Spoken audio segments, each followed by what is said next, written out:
네, 이번 시간은 5주차 2교시가 되겠습니다. 지난 1교시에 이어서 계속 진행을 하도록 하겠습니다.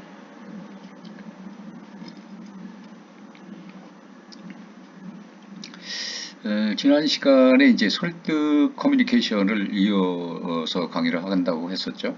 순서는 설득의 개념, 설득의 요소, 또 태도 변화와 일관성의 순서로 진행을 하도록 하겠습니다. 설득이라고 하는 거. 이 설득은 내가 상대방에게 원하는 방향으로 내가 원하는 방향으로 행동을 하도록 하는 것이죠. 그래서 자신이 원하는 것을 무엇이 있다고 한다면 그것을 표현을 해가지고 상대방이 결국 내가 의도하는 방향으로 따라오게 하는 것.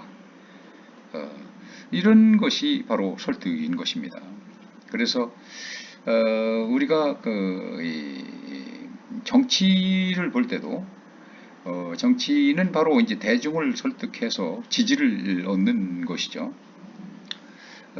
그래서 또 광고 같은 경우는 이제 소비자를 잘 설득을 해서 자기가 의도하는 바, 즉 어떤 물건을 사도록 하게 하는 그런 유도하는 행위입니다. 결국 자기가 의도하는 그런 바대로 상대방을 움직이게 하는 그런 것이 설득이다라고 볼 수가 있는 거죠. 이 비즈니스를 판가름하는 바로 영업활동에 있어서 기업이라든지 이런 데 있어서는 바로 이 이제 설득이 중요한 역할을 하게 됩니다. 사이가 복잡다단해지고 대인관계에 있어서 중요성이 이제 갈수록 강조되고 있는데 이러한 설득을 목적으로 하는 이런 커뮤니케이션에 대한 바로 관심이 자꾸 높아지고 있는 현상들이 나타나고 있는 거죠. 그래서 우선 개념적으로 한번 살펴보자. 이 대칭 이론을 주장한 미국의 사회심리학자 데오드르 뉴콤이 이 설득에 대해서 개념을 설명을 한 바가 있습니다. 이 설득, persuasion, 이 설득이라고 하는 것은 근본적으로 타인에게 내 의도대로 움직이게 하는 그 영향을 끼치려고 하는 그런 시도다. 이 주목할 점은 일체의 어떤 강압적인 수단을 사용하지 않는다 라는 거죠. 그러면서 스스로 따라오게 하도록 한다 라고 하는 겁니다. 강제성이 없는 겁니다. 상대방에게 특정한 어떤 행동을 취하도록 절대 강요하지 않는다는 거죠. 그러나 대신 그럴수록 그 논리적이고 감정적인 근거 혹은 그 문화적인 어떤 근거를 제공하게 되는 이 커뮤니케이션 활동이 이루어진다는 겁니다. 그래서 이와 이제 혼동되는 우리가 개념을 가지게 되는 것이 있는데 바로 선전, 프로퍼젠더라죠. 프로파간다. 이 그 선전이 바로 이와 혼동을 줄 수 있는 개념입니다. 그렇지만 이 선전이라고 하는 것은 이데올로기적인 그런 개념, 그런 것을 전파하기 위해서 허위 또는 편파, 이 그런 편파성의 정보를 뿌려가면서 믿도록 만드는 점에서 설득과 구별이 되는 거죠.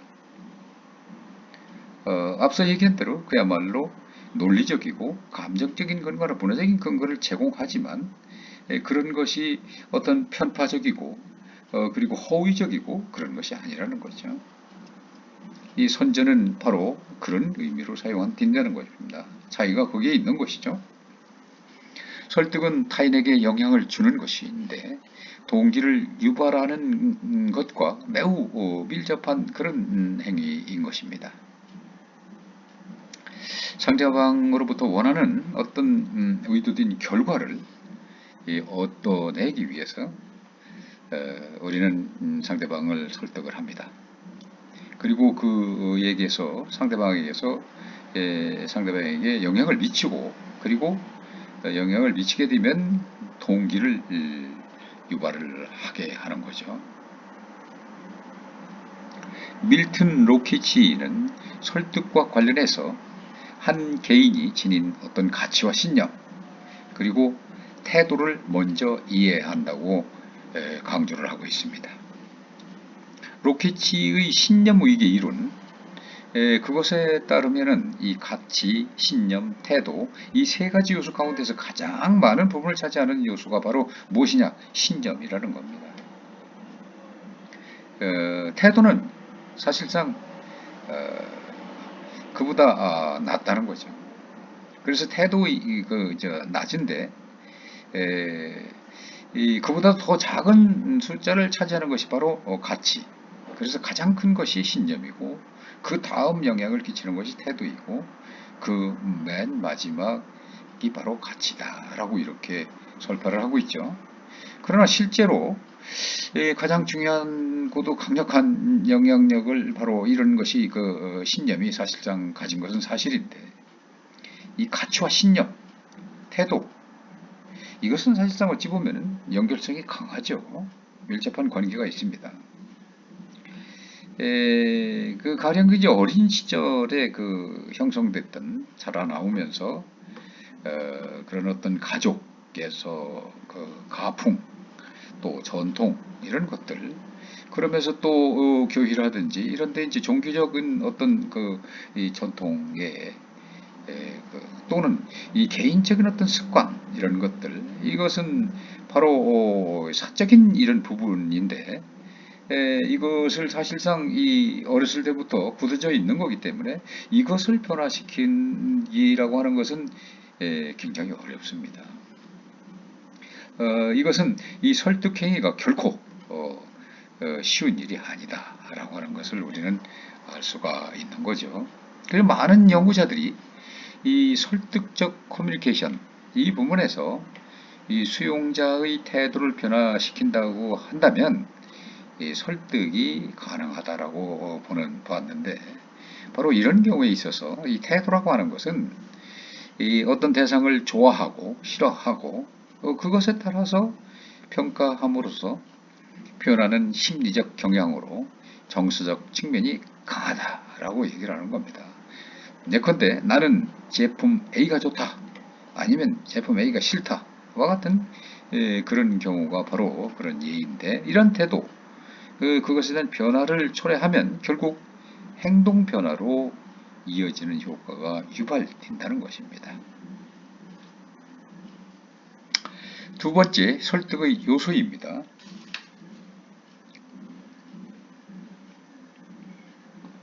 설득은 그 핵심적인 커뮤니케이션 요소 그것은 이제 송수신자 그리고 메시지, 채널 이것이 기본적 요소죠. 이런 커뮤니케이션의 요소와 모두 관련이 있는데요. 그것은 송신자가 얼마만큼 설득력을 지녔느냐 그리고 그가 보내는 메시지는 얼마만큼 잘 구성되었느냐 또 그가 사용하고 있는 그 채널이 적절하느냐 이런 것에 관건이 된다는 것입니다. 첫 번째 이제 전달자의 문제입니다. 전달자와 관련한 중요한 설득 요소로는 신리를 의미하는 에토스와 매력이라는 두 가지 요소가 손꼽을 수가 있다는 겁니다. 우선 그 에토스를 살펴본다면 이것은 일반적으로 통용되는 평판, 레퓨테이션, 이 평판에 좌우되기 쉽습니다. 대개의 경우에 좋은 평판을는 그 사회적으로 인정받는 어떤 직업이라든지 우월한 어떤 직책에 종사하는 그런 위치에 있는 사람에게 따르게 됩니다. 그러나 에토스가 수용자로 하여금 메시지를 수용하게 하는데 영향을 미치는 것이 사실이지만은 오랫동안 그 기억 유지시키는 그 힘은 발휘하지 못한다 라는 겁니다. 이것은 수용자 사이에 시간이 지남에 따라서 망각되고 잊어버리게 되죠. 그리고 효과도 떨어지고 이러한 수면적 효과가 일어나기 때문이다 라고 하는 겁니다. 그 수면적 효과라는 거죠. 잠잔다는 겁니다. 망각 뛰고 효과도 떨어지고 한 이것이 바로 슬리퍼 이펙트, 수면자 효과다. 그래서 매력과 관련해서는 외모가 가장 중요한 요소로 인식된다고 앞서서 얘기를 했죠. 그래서 이것은 이 대인 커뮤니케이션 상황에서 신체적 매력의 힘이 크게 작용하기 때문이다 라는 겁니다. 실제로 그 외모에서 나타나는 소위 얘기하는 첫인상에 가장 큰 영향을 미치면서 한번 형성된 첫인상이라고 하는 것은 퍼스트 임프레션은 쉽사리 바뀌지 않는 것입니다. 나아가서 외모가 좋은 사람에게 다른 좋은 특성도 많이 있을 것이다 라고 하는 어떤 후광 효과, 이것까지도 발생이 된다는 거죠. 할로 이펙트라고 그러죠. 이게 첫인상이 가장 중요하다는 겁니다. 첫인상이 좋아야 끝 마무리도 좋을 수가 있다는 겁니다. 두 번째는 메시지입니다. 메시지라고 하는 것은 수용자가 원래 지니고 있는 어떤 신념과 그런 같은 그 깊은 그런 연관을 지닌 것으로 파악이 되고 있는데, 즉 메시지 내용이 수용자 신념과 일치하냐 안 하냐에 좌우된다는 거죠. 그래서 수용이 잘 되고 그렇지 않으면 수용이 안 되고, 이 반대의 경우는 수용 자체가 어렵다는 거죠. 그래서 이 메시지를 호소하는 방식이 굉장히 중요하다는 것을 알 수가 있습니다. 시의적절하게 이성적 혹은 감성적으로 그렇게 호소하는 그런 방법, 또 수용자 타입의 특성과 눈높이에 맞춰서 호소하는 그런 방법, 그리고 적절한 때로는 위협적인 그런 소구를 사용하는 방법, 이런 등등의 효과적인 방법으로 거론되어 왔습니다. 많은 그런 연구 결과를 살펴보면 위협에 호소하는 방식은 적절하게 사용할 경우에는 수용자 태도와 행동을 의미 있게 변화시킬 수 있지만, 반대로 이 공포감을 조성하면 오히려 반대 효과가 나타날 수도 있다는 겁니다. 너무나 부정적인 강한 그런 메시지는 수용자의 외면을 초래하게 돼서 결과론적으로 부메랑 효과가 일으키게 된다는 겁니다. 부메랑 이펙트라고 하죠. 그래서 이 세 번째 채널의 문제인데, 이 채널이 중요한 거죠. 동일한 메시지라도 어떻게 하는 그 채널을 사용하느냐에 따라서 그 효과가 다르게 나타날 수밖에 없습니다. 따라서 하나의 메시지를 보다 효과적으로 전달하기 위해서는 가령 인쇄 매체를 이용할 것이냐 또는 전자 매체를 이용할 것이냐, 이런 것이 중요한 문제로 대두되는 겁니다. 대부분 그 시청각 미디어를 이용한 메시지가 시각이나 청각 미디어를 이용한 메시지보다도 설득력이 있다라고 여겨지죠. 시청각을 동시에 하는 것과 시각이나 청각을 따로따로 하는 그런 미디어하고는 차이가 난다는 겁니다. 텔레비전 광고에 있어서 이 기대감이 바로 여기서 비롯되는 거죠. 그 짧은 순간, 그 몇 초 사이 어린 아기들조차도 눈을 떼지 못하는, 전혀 관심이 없는 내용이지만 떼지 못하게 하는 그런 어떤 이 효과, 이것이 바로 시청각이 갖고 있는 하나의 마술이죠. 그래서 그렇지만은 이 메시지 성격에 따라서 효과적인 미디어도 달리 나타날 수가 있는 겁니다. 네 번째는 이제 수용자의 문제입니다. 인간에게 의미 부여한다라고 하는 것은 비슷한 사안에 대해서 어떤 일관된 자세를 지니게 하는 것이기 때문에 중요한 것인데, 그렇지만 이러한 의미 부여 작업이라고 하는 것은 사실은 수용자 개인마다 다르게 나타날 수밖에 없는 것입니다. 이 지각 스타일, 그것이 개인마다 다 차이가 있기 때문이죠. 수용자들이 이 같은 메시지에 대해서 다양한 해석을 내리는 이유가 바로 여기에 있는 것입니다. 각자의 지각 스타일이 다르기 때문이라는 거죠. 그래서 이 설득을 위해서는 수용자의 귀인 행위, 소위 얘기하는 행동의 원인을 추정하는 방식과 그 과정을 귀인 행위라고 그러는데, 이것 그리고 사회적 판단, 이 경험을 바탕으로 한 준 것들에 의한 판단이 바로 사회적 판단이죠. 이 귀인 행위와 사회적 판단, 그리고 자아 관여도, 이 정도의 등등에 따라서 바로 고려되어야 한다라는 겁니다. 보편적으로 볼 때 이 수용자들은 자아 관여도가 높을 때 메시지에 크게 반응을 할 수밖에 없죠. 그런 의견에 대해서는 바로 동화 효과를 갖게 되고, 다른 의견에 대해서는 이게 대조 효과를 일으키게 된다는 것입니다. 그러니까 자아 관여도가 얼마만큼 크게 할 것이냐, 이것이 또 중요한 것이죠. 세 번째는 이 태도 변화와 일관성 이론 문제입니다. 여러 가지 이론이 있는데 태도 변화와 관련해서 가장 자주 언급되는 이론의 하나가 바로 일관성 이론입니다. 일관성 이론. 인간은 어떤 일관성, 즉 그 일치감을 느낄 때, 나하고 상대방과의 일치감을 느낄 때 편안함과 안정감을 느끼죠.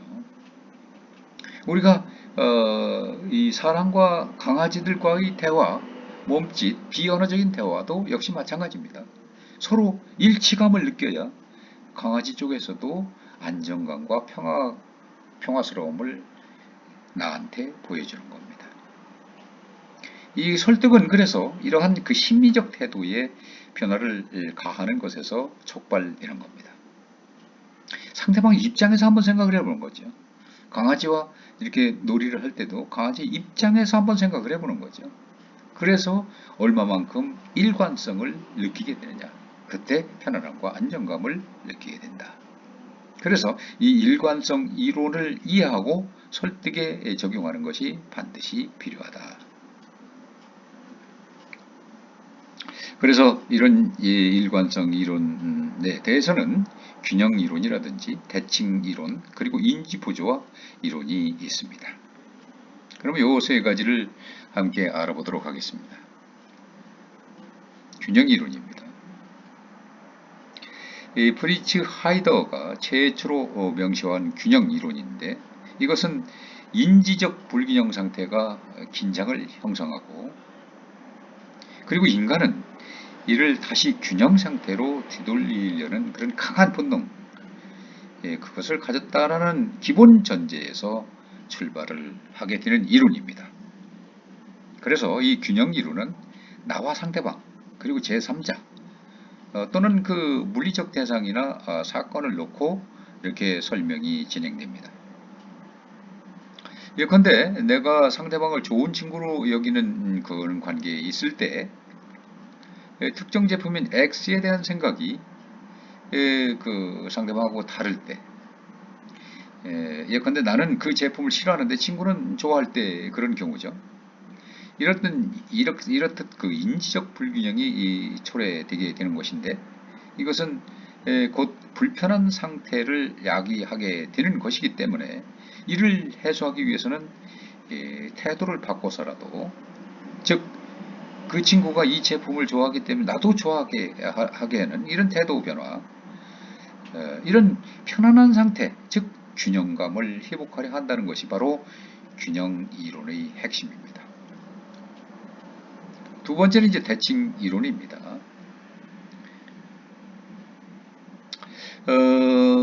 데오도르 뉴콤은 하이더가 말하는 이 균형 대신에 대칭이라는 용어를 사용하게 됩니다. 만약 A와 B가 친구이고 X는 둘을 잘 아는 어떤 다른 사람이라고 볼 때, A와 B가 모두 X에 대해서 유사한 태도를 갖는다고 한다면 균형을 이룬 상태가 된다는 거죠. 그렇지만 A가 X를 좋아하지만 B가 X를 싫어한다면 균형이 깨지게 되는 거죠. 이때 A와 B는 서로 유사한 태도를 갖기 위해서 커뮤니케이션을 하게 되는데, X의 위치가 중요하면 중요할수록 X에 대해서 공유된 태도를 가져야 할 필요성은 더 커지게 된다는 것입니다. 즉 커뮤니케이션 욕구가 증대되는 것이죠. 요컨대 대칭 이론의 핵심 내용은 태도를 바꾸기 위해서 커뮤니케이션이 필요하다는 것으로, 이 때문에 커뮤니케이션 행위 이론이라고도 불립니다. 세 번째는 이제 인지 부조화 이론입니다. 인지 부조화라고 하는 이 두 가지 인지 사이에서 이 부조화가 생긴다는 것을 얘기하는 거죠. 인지 부조화. 인지와 인지 사이에서 부조화가 일어났다. 그런 의미인데, 리온 베스팅거의 인지 부조화 이론이 유명하죠.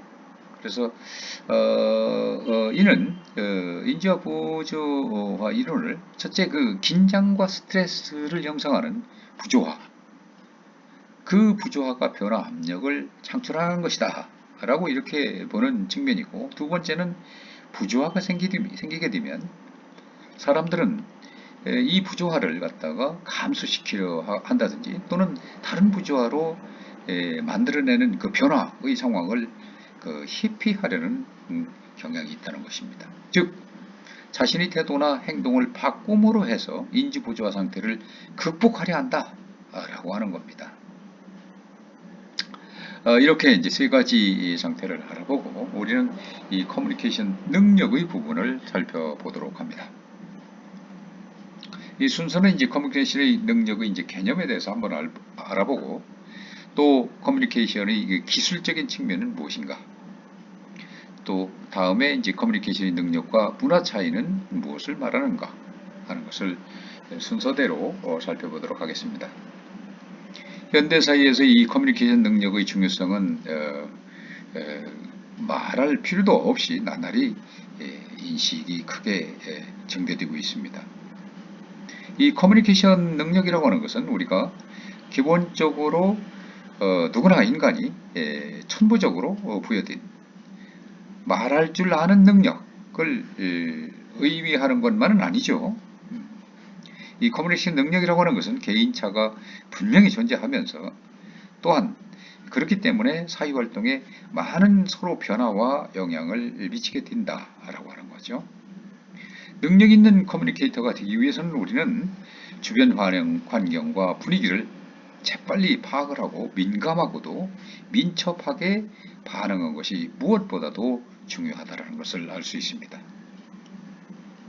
그래서 우리가 여기서 커뮤니케이션 능력의 개념을 그렇게 보는 것이죠. 여러 가지 다양한 정의가 있을 수가 있는데, 이 커뮤니케이션 능력에 대해서 가장 지지를 얻어온 그 견해는 바로 이 커뮤니케이션 능력을 행동 또는 포괄적 능력의 관점에서 바라보는 측면이라는 겁니다. 즉 그것은 지식의 차원이 아니라 어떤 수행의 관점에서 바라본다는 겁니다. 이 커뮤니케이션 능력이라고 하는 것은 말을 풀이하는 그런 의미대로 이 커뮤니케이션 컴피턴스, 영어로 얘기하면 그렇게 번역이 될 수가 있는 건데, 이 컴피턴스라는 말이라고 하는 것이 바로 이제 그런 의미를 풀이하는 거죠. 적당한, 알맞은, 적절한 능력, 이 컴피턴스가 경쟁하는 거죠. 컴피턴스, 적당한, 알맞은, 적절한 능력, 이런 의미를 함의하고 있다는 겁니다. 그래서 많은 학자들은 이 커뮤니케이션 능력을 설명하면서 반드시 이 적절한 그리고 효과적이라는 의미를 반드시 강조를 하게 되는 것입니다. 그래서 이 커뮤니케이션 능력은 언제나 우리가 획일적으로 일률적으로 얘기할 수는 없는 것인데, 상황에 따라서 적절히 융통성, 유연성 있게 적용할 줄 아는 그런 능력을 말하는 것입니다. 그래서 이것은 결국 상황이 이 커뮤니케이션 능력에 막대한 영향력을 미친다는 것을 뜻하기도 합니다. 이 커뮤니케이션에서 어떤 상황은 이러한 매우 중요한 요소로서 작용될 수밖에 없습니다. 같은 내용이라고 하더라도 그것이 언제, 어디서, 누구와 나누는가, 그것에 따라서 얼마든지 변화해서 다른 결과를 초래할 수가 있는 것입니다. 그래서 인간은 이 커뮤니케이션을 통해서 사회생활에서 만나는 그런 모르는 사람 또는 낯선 어떤 환경, 그런 관계를 확장시켜서 나가는 거죠. 그래서 이 경우에 있어서 주변 상황을 언제나 우리가 올바르게 파악해서 대처한다는 것은 있을 수 없는 일이죠. 그렇기 때문에 능력 있는 이런 커뮤니케이터가 되기 위해서는 완벽은 아니지만 그러나 최선을 다해서 그런 훌륭한 능력 있는 커뮤니케이터가 되기 위해서 주변 환경과 분위기를 보다 빨리 파악을 하고 또 파악을 했으면 바로 반응하는 민감하고도 민첩하게 이 반응을 하는 것이 중요하다. 파악만 하고 행동을 안 하면 소용없는 거죠. 아무리 정의라고 하더라도 생각만 하고 머릿속에 들어있는 정의는 아무 쓸데가 없습니다. 바로 행동으로 옮겨지는 정의가 정말 진정한 용기이고 정의인 것이죠. 예컨대 면접시 지원자의 그 커뮤니케이션 능력이라고 하는 것은 합격 여부에 큰 영향을 주죠. 면접이 굉장히 중요합니다. 그래서 어떻게 커뮤니케이션 능력을 발휘하느냐, 이것이 좌우되는 거죠. 패스 여부에 좌우됩니다. 그래서 이것은 이 커뮤니케이션 능력이 곧 경쟁력이다. 앞서서 얘기하는 컴피티턴스다 라고 하는 거죠.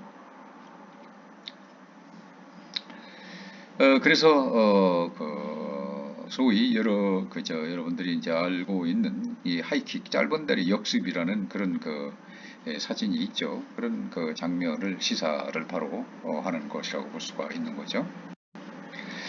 그리고 이제 대인 커뮤니케이션의 기술을 한번 알아보도록 하겠습니다. 대인 관계를 결정짓는 그 대인 커뮤니케이션 기술, 이 테크닉이라고 하는 것은 모든 사람의 관심이 될 수밖에 없는 거죠. 이것을 위해서 우리는 감성지능, 이 감성지능을 갖추는 것이 얼마나 중요하냐 하는 것을 한번 알 수 있습니다.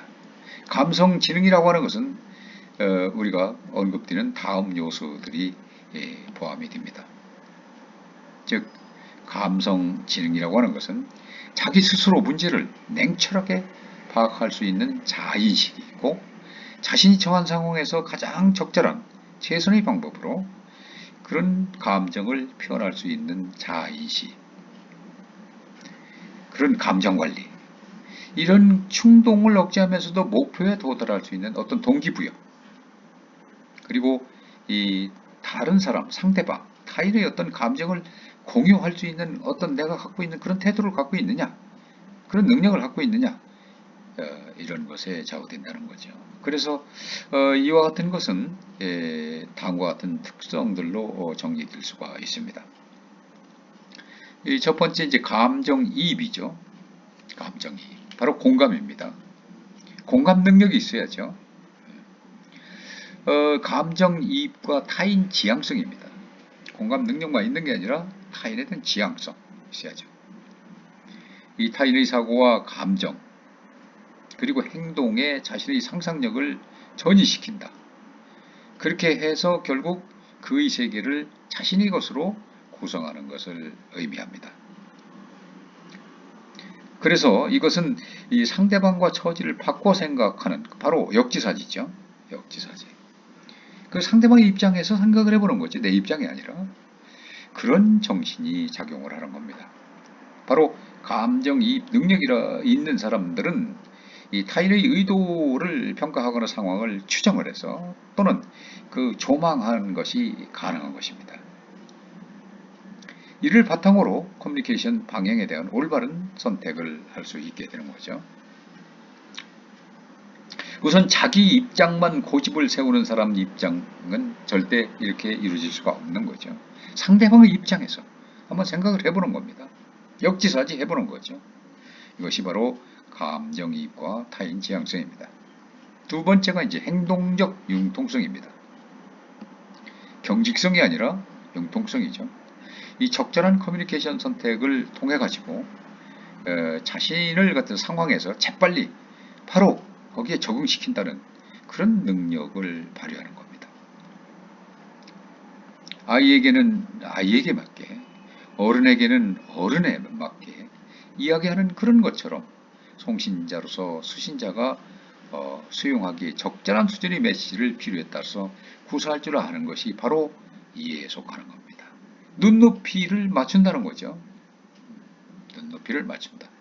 자기가 아무리 똑똑하고 잘난 체 한다고 하더라도 상대방의 눈높이에 맞추지 않고 상대방이 공감하지 못하면 소용이 없는 것입니다. 커뮤니케이션이 이루어질 수가 없는 거죠. 바로 이런 행동적 융통성이 중요하다. 그러나 이러한 적절한 행동에 대한 그런 지식이라고 하는 것은 만약 그것이 필요한 시점에 그때그때 적실하게 발현되지 못한다면 별모소용이라는 겁니다. 소용이 없다는 거죠. 그래서 무엇보다도 중요한 것이 바로 시적절하게 행동적 융통성이 나타나야 된다. 타이밍이 중요한 겁니다. 지나간 버스 손들어봤자 소용이 없는 것이죠. 바로 타이밍이 중요하다. 세 번째는 이제 상호작용의 관여입니다. 화자와 청자가 동일한 해석을 공유하고 있다는 그런 사실을 확인하기 위해서 필요한 일련의 행동들, 즉 적절한 발언 순서 교대라든지 주제 논의를 둘러싼 민감한 반응, 예컨대 지지표명이라든지 이런 것 등등, 또 비언어 신호 주기, 듣기 등등 특별한 상호작용의 목적과 관련된 기술들이 다 여기에 포함되어 있는 겁니다.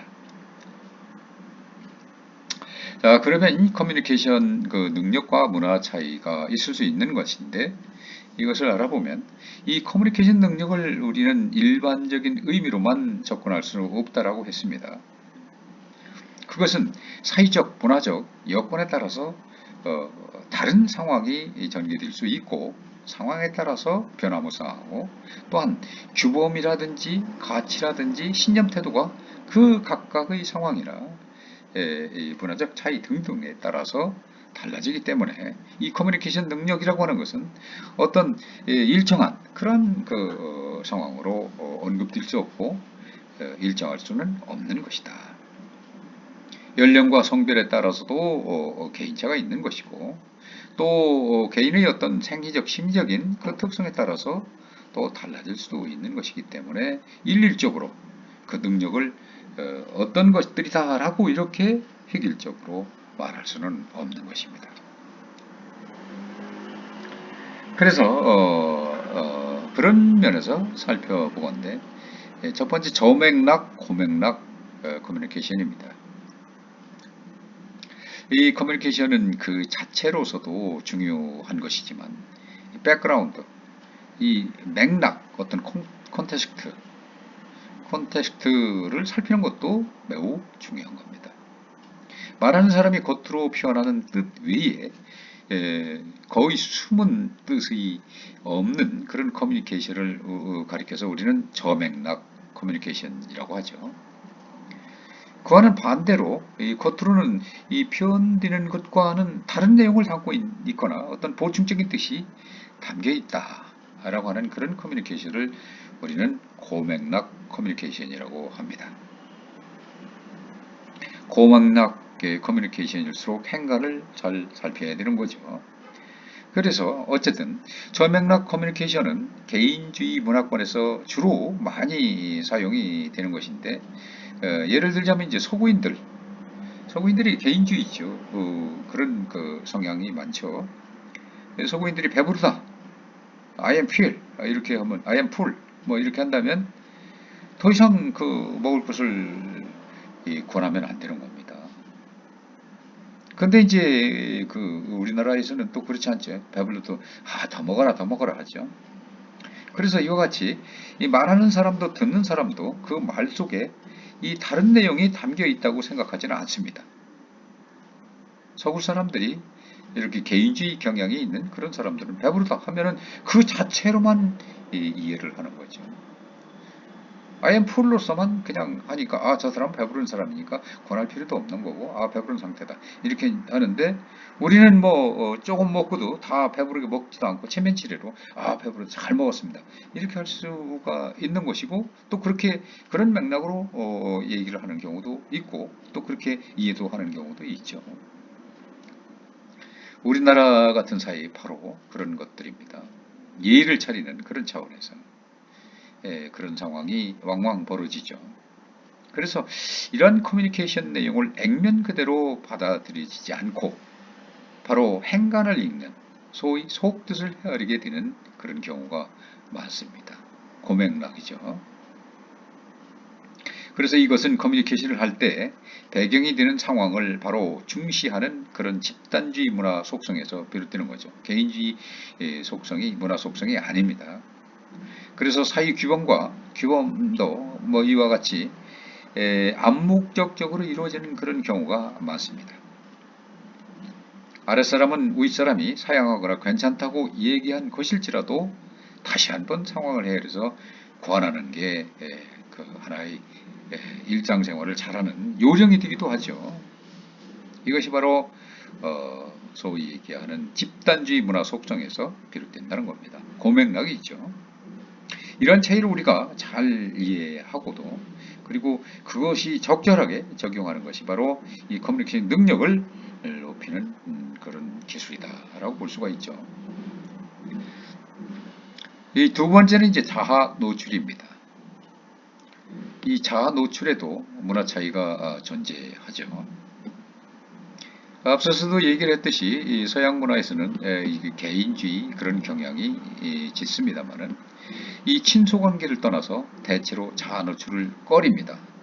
개인주의이기 때문에 개인의 어떤 프라이버시 이걸 소중하게 여기기 때문에 자아 노출을 꺼리게 된다는 거죠. 사생활을 존중하기 때문에 그렇습니다. 그렇지만 동양에서는 집단문화주의이기 때문에 좀 다르죠.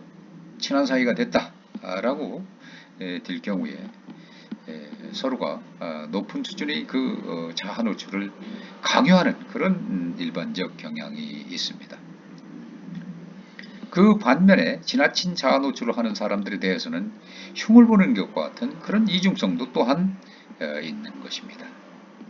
이 동양문화권 이것이 지니고 있는 집단주의적 성향이라고 하는 것은 친한 상대방과 그렇지 않은 상대방 사이에서 자아 노출 정도의 커다란 차이를 나타나게 됩니다.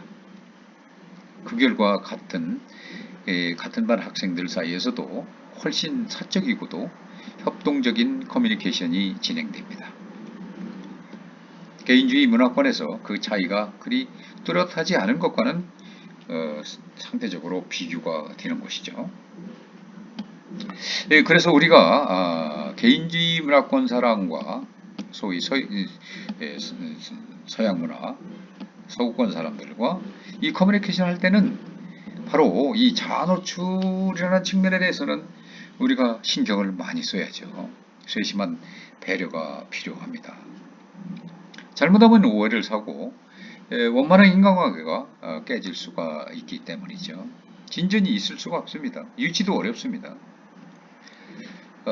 세 번째는 이제 불안과 불확실성의 수용입니다. 이 커뮤니케이션 상황에서 불안을 느낀다라고 하는 것, 이것은 개인의 이 어떤 성향 차이도 있는 것이고, 그렇지만 이 과거의 어떤 학습된 내용, 인지된 내용, 즉 경험에 의한 경우도 있습니다. 특히 권위주의 문화 풍토에서 우리나라와 같은 이런 그 풍토에서는 아랫사람과 윗사람 간 그 권력거리, 소위 그 파워 디스턴스라고 하는 것이 멀기 마련이고 또 그렇기 때문에 이 권위감 이것이 크게 작용하는 탓에서 아랫사람이 불안을 많이 느끼게 됩니다. 물론 뭐 오늘날은 많은 서구화가 돼서 이런 것들이 이제 다소 문제가 이제 해소되기도 했습니다만은 어쨌든 이 커뮤니케이션 능력을 발휘하려면 우리가 이러한 불안감부터 자연스럽게 수용하고 바로 극복해야만 된다라고 하는 거죠. 그렇지만 보다 우선되어야 할 것은 이 불안감을 유발하는 요인이 무엇이냐, 즉 윗사람의 권위적인 자세부터 먼저 없애야 된다는 것입니다. 많이 지금은 이제 옛날하고 틀려졌죠. 사회적 분위기가. 그래서 이 부분이 걸림돌이 되어서 이 조직 사이 내에서도 원활한 커뮤니케이션이 이루어지지 않는 그런 사례들이 많이 나타나고 이 사회적인 그 이슈로도 대두되고 있습니다. 뉴스거리들이 많이 나타나고 있죠. 회장이 뭐 어떻고 저쩌고 소위 얘기하는 부하 직원에 대한 그러한 이 무관심 또는 그 무시 이런 것들이 바로 어떤 그 파워 디스턴스가 바로 멀다라고 아직도 느끼는 거죠. 네 번째는 남성성과 여성성입니다.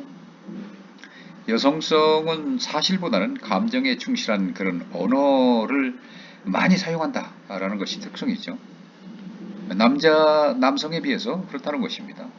그래서 여성은 상대방과의 친밀감과 경험을 나누는 그런 이 관계 언어를 많이 사용을 하게 돼요. 여성만의 사용하는 이 친밀성의 그 관계 언어가 있는 것이죠. 반면에 남성은 어떤 지위나 지식, 어떤 기술을 나타내고 유지하기 위한 이 보고 언어, 소위 보고식으로 하는 그런 그 언어를 주로 사용하게 된다는 것입니다. 여성은 간접적인 표현을 즐기지만은 남성은 그 반대로 직접적인 이런 표현을 즐기게 되고 여성은 말을 다 안 해도 그 속뜻을 알아주기를 바라는 그런 의도를 갖고 있지만 남성들은 직접적인 요청을 하거나 받는 게 익숙하고 직설적으로 얘기를 해서 간접적인 그런 것을 오해받기를 싫어하죠. 그런가 하면 또 여성은 이 커뮤니케이션을 통해서 스트레스를 풀려고 이렇게 노력을 하지만 남성들은 대개 이제 침묵함으로써 문제 해결을 방안을 얻으려고 이렇게 해버리는. 그러니까 이제 커뮤니케이션이 안 이루어지면 남성들은 그냥 침묵을 해버리죠. 그냥 무시해버리고. 그래서 이 공간에 대한 생각도 남성과 여성이 좀 차이가 있습니다. 남성은 자신의 옆자리보다도 그 앞자리를 또 여성 같은 경우는 자신의 앞자리보다도 옆자리를 중요하게 생각하고 또 상대방이 이에 근거해서 또 그렇게 자기 생각과 맞게 행동해 주기를 바라는 것입니다. 이것이 바로 이제 남성과 여성의 그 좀 생각의 차이가 있다는 것이죠. 물론 100% 획일적으로 그렇게 된다는 거 아니지만 대체적으로 그런 경향이 있다라는 것입니다. 다음은 이제 세대 차이입니다. 개인주의 추세가 범람하면서 개인 대 개인의 어떤 직접 그런 의사소통을 가능하게 하는 그런 미디어들이 아주 대단히 각광을 받고 있습니다. 그러나 그럼에도 불구하고 이 젊은 세대의 전유물이 되다시피 하고 있는 것인데 이거 신구 세대 간 어떤 지식 및 정보 격차 그런 것들이 점점 벌어질 수밖에 없다라는 것입니다. 최근 특히 이 문제가 되는 것이 바로 이 구세대 계층의 커뮤니케이션 능력 상실이라는 겁니다. 오늘날 사이는 말할 수 없이 이 변화의 속도가 빠른데 보수적 성향이 강한 그런 구세대는 사실상 이러한 빠른 그 변화의 속도에 발맞추기가 어렵다. 그래서 이 변화를 못하고 있다라고 하는 측면이 있다는 거죠. 사실 디지털 시대에 있어서 젊은이들과 또 구세대 이런 세대 간의 차이가 현격한 차이가 있는 것이 사실이죠. 따라서 그에 따른 이제 지식과 정보의 격차도 벌어지고 있다라고 하는 거. 물론 행동이나 사고의 방식이나 이런 것들 또 처질 수밖에 없다라는 그런 측면을 주장하는 학자들도 있습니다. 자, 오늘은 여기서 마치도록 하겠습니다. 여러분 수고했습니다. 다음은 커뮤니케이션 미디어에 대해서 알아보도록 하겠습니다.